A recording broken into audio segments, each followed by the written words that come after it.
இந்த வரலாற்று சிறப்புமிக்க கூட்டத்தினை நடத்தி கொண்டிருக்கின்ற நாம் தமிழர் உறவுகள் அனைவருக்கும் என்னுடைய அன்பும் வணக்கமும். வருகின்ற 2026 சட்டமன்ற தேர்தலில் நாம் தமிழர் கட்சியின் ஆத்தூர் தொகுதி வேட்பாளராக என்னுடைய அண்ணன் செந்தமிழன் சீமான் அவர்களால் அறிவிக்கப்பட்ட என் பேரன்பிற்குரிய அண்ணன் முனைவர் சைமன் ஜஸ்மின் அவர்களுக்கு என்னுடைய புரட்சி வாழ்த்துக்களும் வணக்கங்கள்.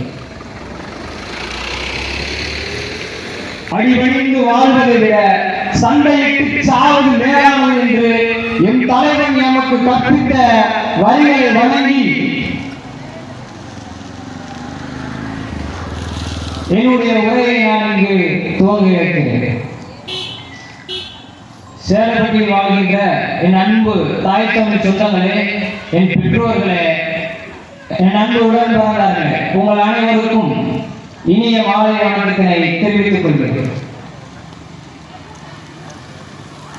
எதற்கான நாம் தமிழர் கட்சிக்காக நீங்கள் வாக்கு செலுத்த வேண்டும் என்று நாங்கள் இங்கு இக்கூட்டத்தை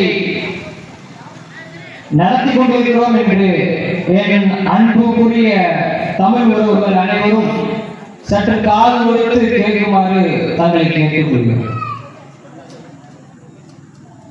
தேவேந்திர உலகாளர்களின் 12 காலமான போராட்டமாக இருக்கின்ற பட்டியல் வெளியேற்றத்தை தமிழக வரலாற்றிலேயே எம்முயிர் அண்ணன் செந்தமிழன் சீமான் அவர்கள் தான்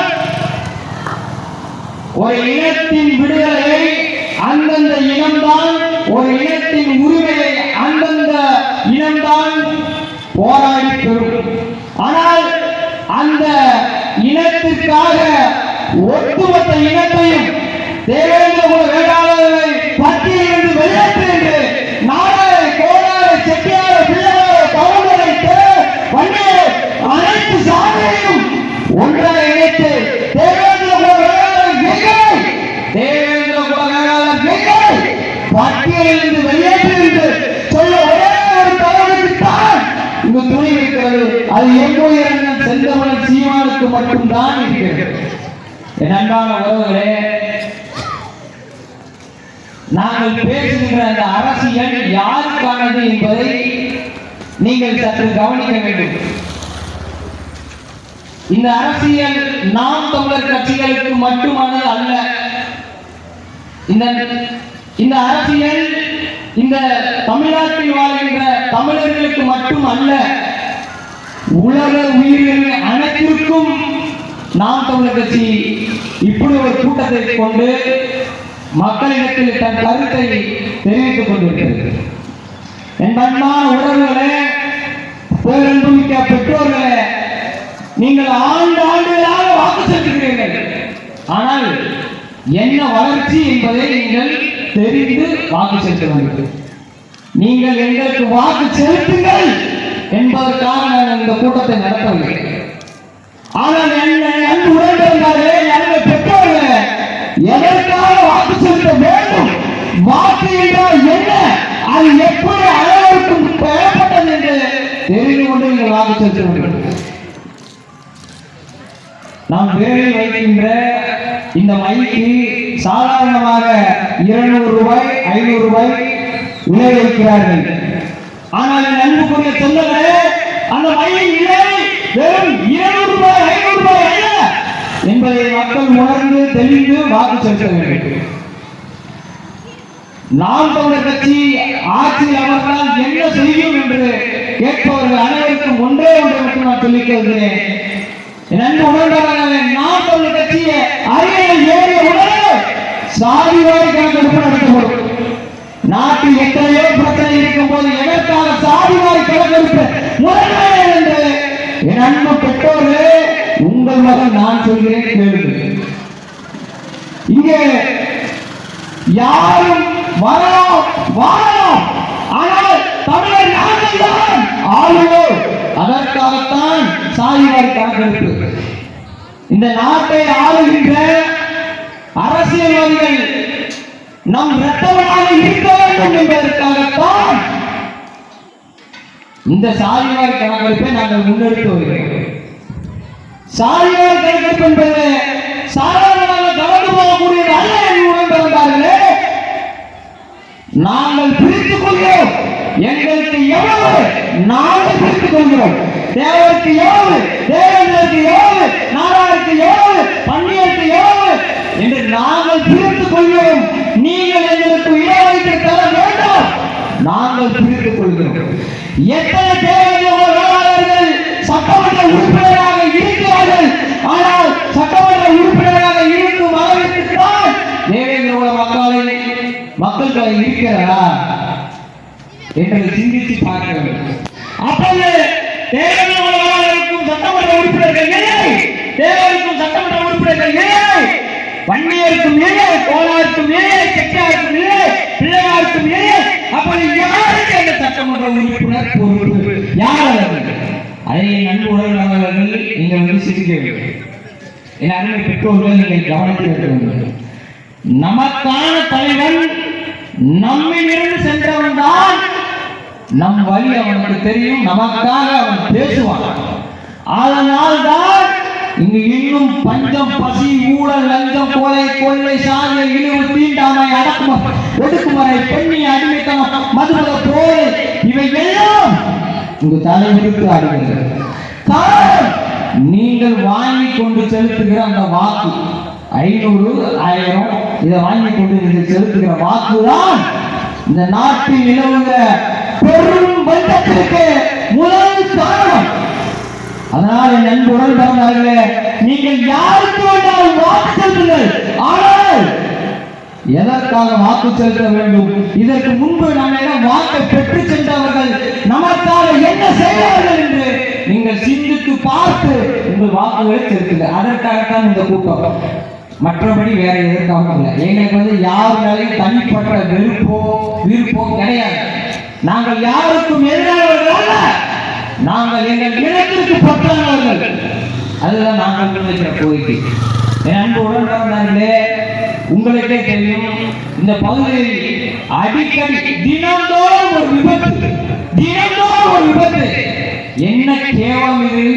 ஒரு அவசர ஊர்தி கூட இப்பகுதியில் இல்லை. காரணம் யார்? ஒரு அவசர ஊர்தி கூட இல்லை. இந்த பகுதியில் அவசர ஊர்தி கூட இல்லை. காரணம் யார்? நாம் யாரையும் கேட்க வேண்டும். அடிபட்டு கிடந்து 1/2 மணி நேரம் 3/4 மணி நேரம் கழிச்சா வரணும். திண்டுக்கல்ல இருந்து வரணும், இல்லைன்னா எல்லக்கோட்டையில இருந்து வரணும். அப்ப இப்போது அவசர ஊர்தி நிறுத்த இடம் இல்லையா? இடம் இல்லையா? அப்ப இந்த கேள்வி நம்ம யார்கிட்ட கேட்கணும்? இந்த அரசியலை யாருக்கு சொல்வது? அடிபட்டு சாக கிடந்தா கூட ஒரு அவசர ஊர்தி இல்லை. அவசர ஊர்தி இல்லை. எப்படிப்பட்ட அரசியல் பாருங்க. இதை நான் மறுபடியும் சொல்றேன். நாங்கள் யாருக்கும் எதிரானவர்கள் அல்ல. யாருக்கும் எதிரானவர்கள் அல்ல. அடிப்படை வசதிகள் கூட இல்லாத என் மக்களை ஏமாற்றி அவர்கள் வாழ்க்கையை வாங்கி அவர் வாழ்க்கையை நாசமாக்கியது யார்? அந்த கேள்விதான் என்னை போன்ற பிள்ளைகளை இந்த மாதிரி மேடைகளில் முழங்க வைத்துக் கொண்டிருக்கிறது. என் அன்பு உடன்பிறந்தார்களே, இப்போது சொல்கிறோம், சித்தையங்கோட்டை பேரூராட்சியிலேயே ஒரே ஒரு கட்சி தான் குடிநீர் குழாய் அமைக்க எதற்காக இவ்வளவு கட்டணம் மக்களிடத்திலிருந்து வாங்கி அந்த குழாயை அமைப்பதற்கு பதிலாக அரசாங்கமே செய்யக்கூடாதா, செய்ய முடியவில்லையா என்று கேள்வி கேட்க ஒரே ஒரு கட்சி தான் இங்கு இருக்கிறது. அது நாம் தமிழர் கட்சி மட்டும்தான். அதிமுகவும் கிடையாது, திமுகவும் கிடையாது. எல்லாமே ஒண்ணு. சொல்லுங்க, யார் வேற வேறையா இருக்கா? யார் வேற வேறையா இருக்கா? அதிமுக திமுக செய்கிற ஊழலை தட்டி கேட்குமா?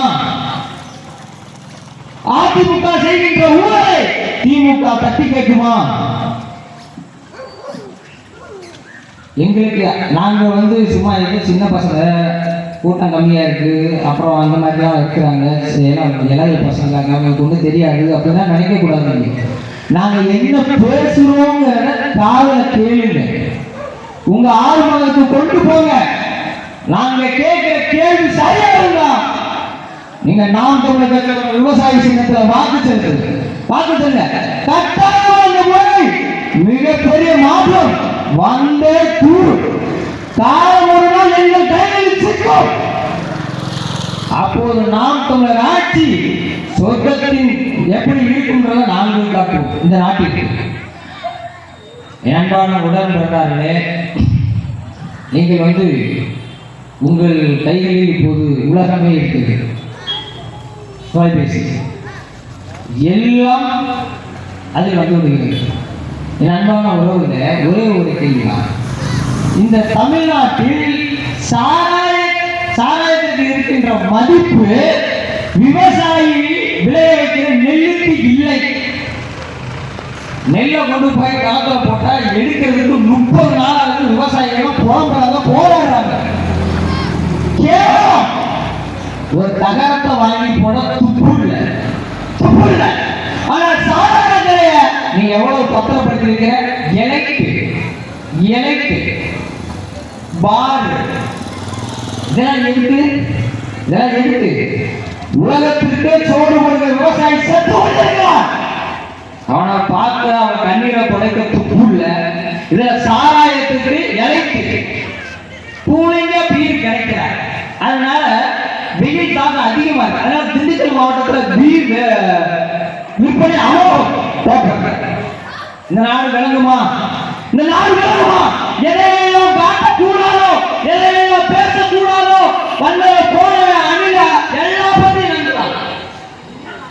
நாட்டுக்கு தேவையான பிரச்சனைகள் எத்தனையோ நாம் தமிழர் கட்சி முன்னெடுத்து போயிட்டு இருக்கு. ஆனா இதை பத்தி எல்லாம் ஊடகம் காட்டுறதே இல்லை. நானும் கவலைப்பட்டது இல்லை. ஏன் நமக்கு நாளே ஊடகம் அப்படின்ற நிலைப்பாட்டை எடுத்து போயிட்டு என் அன்பு உறவுல தேர்தலில் யார் வேண்டுமானாலும் போட்டியிடலாம். ஆனா ஒன்றே ஒன்றுதான், அவர் படித்தவரா, அவர் பண்பானவரா, அவர் நாகரிகம் மிக்கவரா அப்படின்றத தெரிஞ்சு வாக்கு செலுத்தணும். இங்க இருக்காங்க எங்க அண்ணன் ஆள் பார்க்க சாதாரணமா இருக்கிறா, சிம்பிளா இருக்கிறா, வந்தது இருசக்கர வாகனத்துல வந்தாரா. ஆனால் அவர் நிகழ்ந்த சாதனை மிகப்பெரியது. அவர் உயரத்துக்கும் அவர் சாதனைக்கு சம்மதம் இருக்கிறது. அப்படிப்பட்ட ஒரு கல்வியாளர் தான் செந்தமிழர் சீமான் அவர்கள் இந்த முறை நாம் தமிழர் கட்சியின் ஆத்தூர் சட்டமன்ற தொகுதியின் வேட்பாளராக நம் வீட்டு பிள்ளை நம் அண்ணன் முனைவர் சைமன் ஜஸ்டின் அவர்களை களத்தில் இறங்கியிருக்கிறார். இங்கு என்ன இருக்கிறது, எதற்காக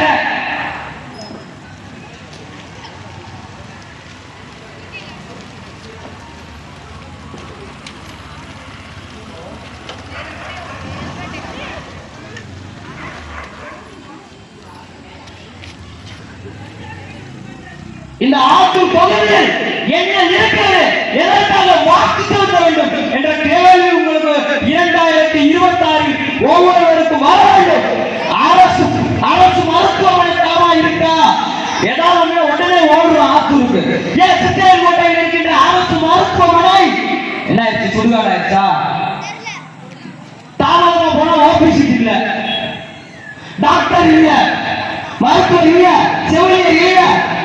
சரி, நாங்க வந்தா ஓபிசிட்டி இல்ல, தாமதமா வந்துட்டோம். மருத்துவர் இல்ல, அமைச்சர் டக்குன்னு வந்துட்டாரு. அது என்ன பண்ணுவீங்க? அமைச்சர் வந்துட்டா என்ன பண்ணுவீங்க? ஐயா பண்ணிக்கிறீங்க, ஓபிசிட்டி தீர்ந்து போச்சு, மருத்துவர்கள் வீட்டுக்கு போயிட்டாங்க அப்படி சொல்லுவீங்களா?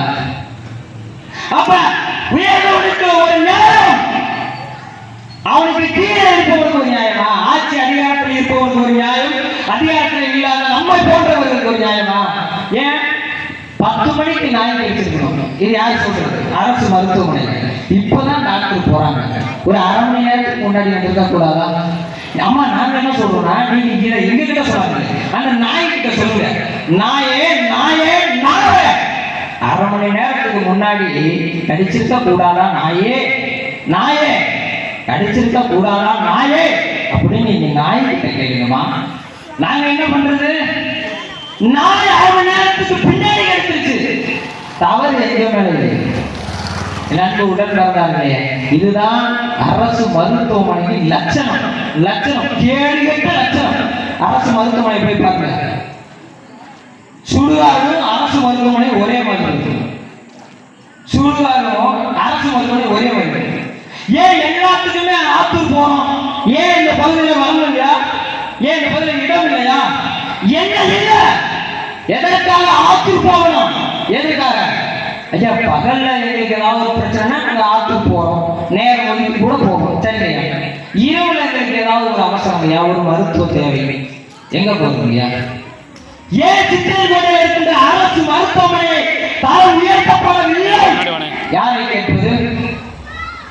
சொல்லுங்கள், யாரை கேட்பது? பேரை சொன்னால் பேசக்கூடாது, பேசக்கூடாது, பேசக்கூடாது. நீங்களாவது பேசுங்க. இந்த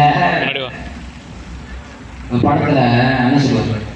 பஞ்சாயத்து பயணி முடிச்சியா பேசியா பாயிண்ட் முடிச்சு போச்சு. இப்ப போடுறாங்க எல்லாரும் சாலை மாத்தி கொடுத்து இன்ஜினியர் போன் அடிக்கிறார். ஏன் 4 வருஷமா அந்த சாலையில பயணிக்கிறோம். இப்ப வீடு தேடி உள்ள சொல்றாங்க இன்ஜினியர். உங்களோட ஸ்டாலின் 4 வருஷமா யாரோட இருந்தார்? ஸ்டாலின் யாரா இருந்தார்? ஸ்டாலின் அவர் மகன், அவர் மனைவி, அவர் குடும்பம் அப்படி இருந்தாரா? இப்போ ஒரு அக்கறை. ஆனாலும் பாருங்க, இந்த மக்கள் நம்மீது கோபப்படுகிறார்கள். நம்மீது எதற்காக அரசியலை நாங்கள் பேசுகிறோம் என்று தெரியாமல் நம்மீது கோபப்படுகிறார்கள். ஆனால் நண்பானவர்களே, வழியில் பெரிய வழி எது தெரியுமா? எந்த மக்களுக்காக நாம் போராடுகிறோமோ அந்த மக்களாலே நாம் புறக்கணிக்கப்படுவதுதான். அந்த மக்களாலே நாம் புறக்கணிக்கப்படுவதுதான். எப்படிப்பட்ட அரசியலை இந்த 35 ஆண்டு காலமாக இந்த மண்ணில் நிலைநிறுத்திருக்கிறார்கள் என்று பாருங்கள். இது சரியாக இருக்கிறதா என்று உங்களிடத்திலே கேள்வி எழுப்புவார்கள். எல்லாரும் அப்படித்தான் அப்படின்ற எண்ணத்தை மட்டும் தவறா எடுக்கிறார்கள். என் அன்பு உடன்பிறந்தார்களே, என் அருமை பெற்றோர்களே, இதே மண்ணில் தான் காமராஜர் வாழ்ந்தார், கட்டணம் வாழ்ந்தார். அதே போல நாங்கள் சொல்கிறோம், எங்களுக்கு எதிரி திமுகவும் கிடையாது, அதிமுகவும் கிடையாது. எங்களுக்கு ஒரே எதிரி எங்கள் தாத்தன் காமராஜன் தான். அவன் ஆட்சி சேர்ந்ததா, அவன் பேரன் எங்கள் ஆட்சி சேர்ந்ததா என்பதுதான் எங்களுக்கு பெரும் போட்டியே. நாங்கள் காமராஜர் இந்த நிலத்தில் செய்யாததை கூட அவன் பேர பிள்ளைகள் நாங்கள் செய்வோம். ஆக சிறந்த ஆட்சியை, ஆக சிறந்த ஜனநாயகத்தை இந்த மண்ணில் நிலைநிறுத்துவோம். இன்னும் செத்தா பல பேருக்கு சுடுகாடு கூட இல்லை. தினந்தோறும் பார்க்கிறோம், தினந்தோறும் தொலைக்காட்சியில இந்த சமூகத்துக்கு சுடுகாடு இல்லை, இந்த சமூகம் சுடுகாட்டுக்கு செல்ல பாதை இல்லை. அப்ப யாரை கேட்கறது? யார் மேல கோபப்படுறது? யார் மேல கோபப்படுறது? நீங்க பேசக்கூடாது, பேசக்கூடாது. அப்ப பேசக்கூடாது, நீங்க கேளுங்க. நாங்க பேசாம இருக்கோம், நாங்க பேசுறோம். எங்களுக்கு எதுக்கு அரசியல்? என் அன்பான உடன் பிறந்தார்களே, இந்த ஒளிவாய்க்கு முன்னால் நிற்கும் போது எங்களுக்கு வாய்க்கரிசி போட்டு கொண்டுதான் வந்து நிற்கிறோம், மறந்துடக்கூடாது. இந்த ஒளிவாய்க்கு முன்னால் நிற்கும் போது எங்கள் உயிருக்கு வாய்க்கரிசி போட்டு கொண்டுதான் வந்து நிற்கிறோம். என்ன நடக்கும் எங்களுக்கு தெரியும். இதுக்கு முன்னால என்ன நடந்திருக்குன்னு எனக்கு தெரியும், எங்களுக்கு தெரியும். தெரிந்துதான் உயிரை மகிழ்ந்து இந்த அரசியலை பேச வேண்டும். என் மக்களிடத்தில் இதை கொண்டு போய் சேர்க்க வேண்டும். அவன் அடிமை என்பதை உணர்த்திவிட, பிறகு அவன் இலக்கிலிருந்து போராடுவான் என்கிறார்கள். அதுபோல என் மக்களை கிளர்ச்சி அடை செய்ய வந்தவர்கள் தான் நாங்கள் போராளிகள், நாங்கள் கிளர்ச்சியாளர்கள். நாங்கள் ஏதோ தீவிரவாதி போல, நக்சலைட்டுகள் போல கூட்டம் எப்போ ஆரம்பிப்பீங்க? கூட்டம் எப்போ முடிப்பீங்க? எத்தனை நாட்கள் போடுவீங்க? எவ்வளோ பேர் வருவாங்க? நீங்க பாசிட்டிவ் இருந்தீங்கன்னா நாங்கள் யாரும் பேசாம சொல்லிட்டு எனக்கு போயிட்டே இருப்போம். இதுல எங்களை வந்து தீவிரவாதி போல, நக்சலைட்டுகள் போல இது என் அன்பு உடன்பிறந்தார்களே, ஒரே ஒரு அரசியலை மட்டும் சொல்லியிருக்கேன். இந்த நெல் இருக்குல்ல, நெல், இதை ஏன் மழையில நினைய விடுறாங்க சொல்லுங்க? என் அறிவார்ந்த என்னை பெற்றவர்கள், என்னோடு பயணிப்பவர்கள், என் அன்பு உடன் பிறந்தார்கள், நான் பெரிதும் மதிக்கின்ற சேடமுட்டி மக்கள் சொல்லுங்க, ஏன் காற்று மழை வெயில் பனி புயல் என்று பெற்ற பிள்ளையை விட ஒருபடி மேலாக போற்றி பாதுகாத்த விவசாயியின் நெல்லை எதற்காக நினைய விடுகிறார்கள்? மழையை நினைய விடுகிறார்கள். 30 நாள் ஆகிறது. களத்தில் போட்ட நெல்லை அரசு கொள்முதல் செய்ய 30 நாள் ஆகிறது. அதில் முளைத்து விடுகிறது என்று மக்கள் கண்ணீர் சிந்தி போராடுகிறார்கள். எதற்காக? என் அன்பு உடன்பிறந்தவர்களே, ஒரே ஒரு அரசியல் அதற்கு பின்னாடி இருக்கிறது. நெல் நினையாமல் வாங்கினால் 30 ரூபாய்க்கு வாங்குவான். நெல் நினைத்து வாங்கினால் 1 ரூபாய்க்கு வாங்குவான். யார் வாங்குகிறார்? யார் வாங்குகிறார்? அதான கேள்வி. பீர் இருக்குல்ல, பீர் குடிக்கிறாங்களா? பீர் நம்ம திமுக உடன்பிறப்புலாம் பெருமளவு குடிக்கிறாங்கல்ல பீர். அந்த பீர் வந்து ஆல்கஹால் எடுக்க எத்தனை நாள் எடுக்க? அதுதான் அந்த நெல்லு தான். இதற்காகத்தான் இந்த குடிமக்களை பாதுகாக்கத்தான் நம்ம அப்பா அரசு இருக்குல்ல, அப்பா அரசு மழையில வெயில்ல பூரா காயப்பட்டு நெல்லை முளைக்க வச்சு 1 ரூபாய்க்கு கொள்முதல் பண்ணுது. நீங்க பாருங்க எவ்வளவு பெரிய கொடுமை. இதை யார் கேட்பது? எவ்வளவு பெரிய கொடுமை. 1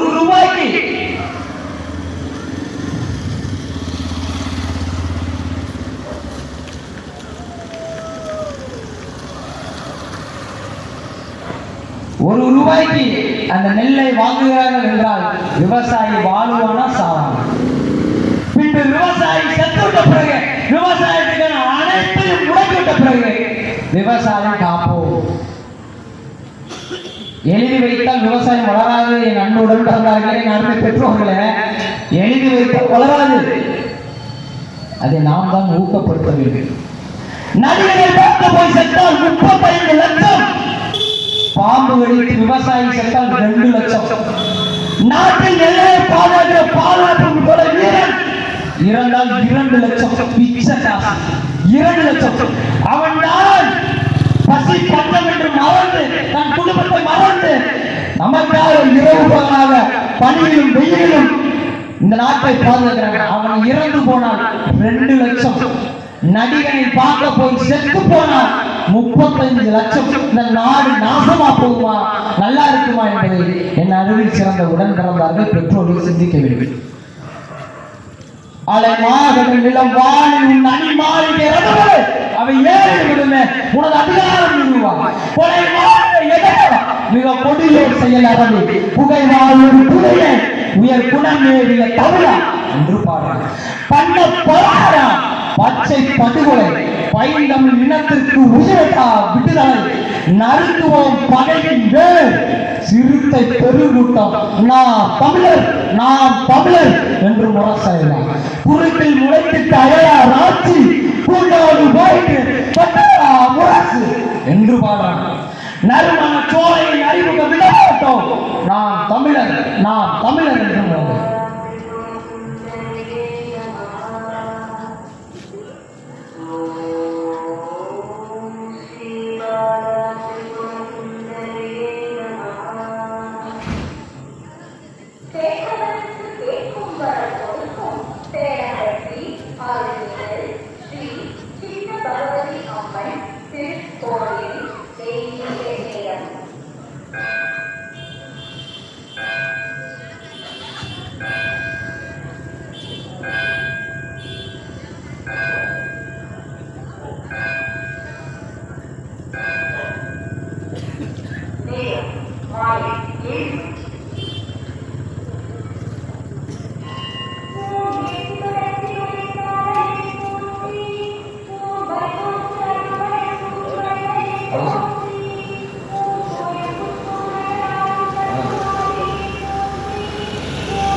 எனவே நன்னுடன் பிறந்தார்களே, இத்தனை முறை நீங்கள் வாக்கு செலுத்தி விட்டீர்கள். இந்த முறை 2026 படைப்போம் புதிய அரசியல் வரலாறு என்று உங்கள் பிள்ளைகள் எங்களுக்கு வாக்கு செலுத்துங்கள். உங்களுக்கான வாழ்க்கையை நாங்கள் மேம்படுத்துகிறோம் என்று சொல்லி இந்த வாய்ப்பினை எனக்கு வழங்கிய என் அன்பு உறவுகளுக்கும் சேடப்பட்டி வாழ் பொதுமக்களுக்கும் போடாத ஓடி நன்றியை தெரிவித்துக் கொண்டு விடைபெறுகிறேன். நாம் தமிழர், நாமே தமிழர், தமிழ் தாய் வாழ்க. தாய் வாழ்க, தலைவர் பிரபாகரன் வாழ்க. தமிழ் தாய் வாழ்க, தலைவர் பிரபாகரன் வாழ்க.